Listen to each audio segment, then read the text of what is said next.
દિવસો પહેલા Ahmedabad Vadodara express highway ઉપર અકસ્માત થયો હતો। અર્ટિકા ગાડી જે ટેન્કરમાં પાછળની તરફથી ઘૂસી ગઈ હતી, જેમાં અર્ટિકામાં રહેલા લગભગ 10 જેટલા જે પેસેન્જર હતા તેમનું મોત થયું હતું। ત્યારે અત્યારના જે દ્રશ્યો મેં આપને બતાવી રહ્યા છીએ, એ ખાસ કરીને જે દ્રશ્ય મેં આપને બતાવી રહ્યા છીએ, મહત્વની વાત કહી શકાય કે આ સીટીએમ બરોડા એક્સપ્રેસ હાઈવે પર ઉપસ્થિત છીએ। અહીંથી ભરાનારી તમામ જે ગાડીઓ છે તે ઓવરલોડેડ પેસેન્જર સાથે ક્યાંક ને ક્યાંક ભરવામાં આવે છે। દ્રશ્ય આપણે બતાવી રહ્યા છીએ અને મહત્વની વાત કહી શકાય કે જેટલી પણ ગાડીઓ અહીંથી ભરાતી હોય તમામે તમામ પ્રાઇવેટ ગાડીઓ છે, તેમ છતાં પણ પેસેન્જરો ભરી અને અહીંથી ખાસ કરીને શટલો મારવામાં આવે છે। અમદાવાદથી વડોદરા, સુરત સહિતના શટલો અહીંથી મારવામાં આવે છે અને તમામ પ્રાઇવેટ ગાડીઓ હોવા છતાં પણ કોઈ ટેક્સી પાસિંગ નથી અને તેમ છતાં પણ અહીંથી શટલો મારવામાં આવે છે। ત્યારે મહત્વની વાત કહી શકાય કે આ પ્રાઇવેટ ગાડીઓ છે તો શટલ કેવી રીતે મારવામાં આવે છે, આપણે ગાડીના દ્રશ્ય બતાવી રહ્યા છીએ।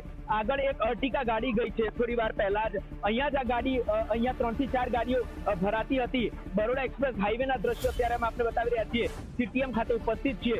અહીંયા તમામ જે ગાડીઓ ભરાઈ રહી છે તે પ્રાઇવેટ ગાડીઓ છે, તેમ છતાં પણ પેસેન્જરો ઓવરલોડેડ પેસેન્જરો ભરી અને ત્યારબાદ અહીંથી વડોદરા અને સુરત સહિતના શટલો મારવામાં આવે છે। થોડા દિવસ પહેલા અકસ્માત થયો હતો। મહત્વની વાત છે કે 10 પેસેન્જરોના પણ મોત થયા હતા। ત્યારે સવાલ એ થાય કે ઓવરલોડેડ પેસેન્જર જ્યારે ભરવામાં આવે છે ત્યારે લોકો જવાબદાર કોણ છે આના માટે? કારણ કે અકસ્માત થતો હોય છે ત્યારે લોકો ન્યાયની વાત કરતા હોય છે, પરંતુ પોતે ઓવરલોડેડ પેસેન્જરો ભરી અને આ લોકો ગાડી હંકાવતા હોય છે ત્યારે તેનો જવાબદાર કોણ? કારણ કે આ લોકો તો પૈસા માટે, પોતાના ખિસ્સા ભરવા માટે ઓવરલોડેડ પેસેન્જર ભરતા હોય છે। સીટીએમ હાઈવેના દ્રશ્ય અમે આપણે બતાવી રહ્યા છીએ, જ્યાં તમામ જે ગાડીઓ અહીંયા ઊભી હતી થોડી વાર પહેલા અમે આપણે દ્રશ્ય બતાવી રહ્યા છીએ, તમામ ગાડીઓ વ્હાઇટ કલરની નંબર પ્લેટ વાળી, એટલે કે પ્રાઇવેટ ગાડીઓની અંદર એક પછી એક ઘેટા બકરાની જેમ પેસેન્જરો ભરવામાં આવે છે। કોઈ ટેક્સી પાસિંગ નથી। કાયદેસરની કાર્યવાહી એવી હોય છે કે ટેક્સી પાસિંગ ગાડીમાં આ તમામ કામગીરી થતી હોય છે, પરંતુ અહીંયા પ્રાઇવેટ ગાડીની અંદર જ ખાસ કરીને પેસેન્જરો ભરવામાં આવે છે। તમામ નિયમો જે છે ટ્રાફિકના તે નેવે મૂકીને આ કામગીરી કરવામાં આવે છે।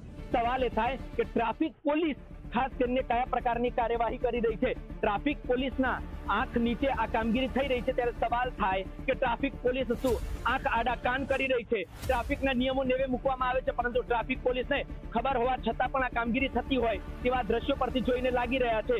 નિયમો તો માત્ર બનાવવા માટે આવ્યા છે, પરંતુ કાયદાનો ઉપયોગ તો કોઈ પ્રકારનો કરવામાં નથી આવતો, એવું ટ્રાફિક પોલીસના કામગીરી પ્રત્યે એના દ્રશ્યો જોઈને લાગી રહ્યા છે। સવાલ એ થાય કે થોડા દિવસ પહેલા જ્યારે અકસ્માત થયો, 10 લોકોના મોત થયા, ત્યારે હવે જો કોઈ ઘટના સર્જાય તો તેના માટે મુખ્ય જવાબદાર કોણ? આવી ઘટનાઓ થતી હોય છે તેમ છતાં પણ ના ટ્રાફિક પોલીસના આંખ ઉઘડે છે અને ના પેસેન્જરોના કે ના મદમસ્ત મોટી રકમ પોતાના ખિસ્સા ભરવા માટે ઘેટા બકરાની જેમ પેસેન્જરો ભરતા આ ગાડી ચાલકોના। હવે સવાલ એ થાય કે આના ઉપર કાર્યવાહી કયા પ્રકારની ટ્રાફિક પોલીસ દ્વારા કરવામાં આવશે અને કરવામાં આવશે કે નહીં, તે પણ એક સૌથી મોટો સવાલ છે। કારણ કે અહીં તો પૈસાની વાત છે અને પૈસા કમાવાની જ્યારે વાત આવતી હોય ત્યારે તમામ નિયમો જે છે તે નેવે મૂકવામાં આવતા હોય છે। કેમેરામેન રાહુલ ઠાકોર સાથે પ્રેમ ચોબે, ગુજરાત ન્યૂઝ, અમદાવાદ।